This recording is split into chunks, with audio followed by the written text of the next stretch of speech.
So with the release of Duet Night Abyss, there are a lot of people expressing their disappointment in the game, and a lot of people just hoped it would be a better game, there would be better systems, it would look better, it would run better, this, that, and whatever not. And I'm here to say it's running great for me and I love it. Okay, but there are just a lot of people that are just here and say, well, Duet Night Abyss is so boring, and that's obviously okay. The game is not running perfectly. It should run that bad, and it doesn't anymore. For me, it ran very smoothly, very good, without any problems. Sadly, the game is not on PS5, which is well, sad, but we already knew that. Another thing, there are a lot of people just posting about the game. There are a lot of people trying to get people to not play the game with clips like these. This is not the game. This is just the bias of this fine person right here. It's a bad phone. Like it's a bad phone. Like it's a phone from 2010.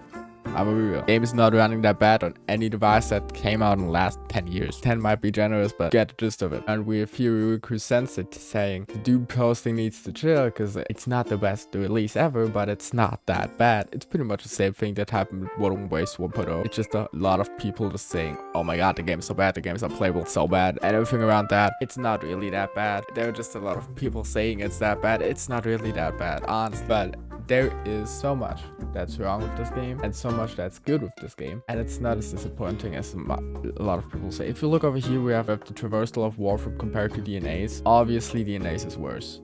Like obviously, like no one would have thought any other thing. There's like they had 10 years to cook, they didn't.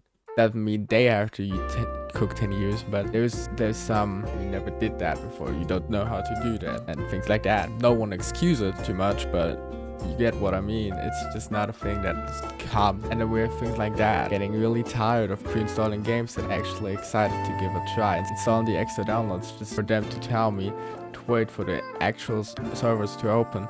I already wrote a review for the same thing that weeks ago on a different game, and the bot response that didn't even respond to mine, nor other frustrations about the same thing. I'm all for hype, but the hype goes away when you tell me to wait even longer when I already have the game installed and I'm ready to play. This is just dumb behavior. Like that is just a retard, gonna be honest. Then we have a good post from 15 hours ago. Can we be objective for a moment? Pretty much saying, look, to play an anime game without gacha. Like that speaks for itself. And I'm not reading the whole thing, that's so long. But real complaints. There are really two real complaints about the game.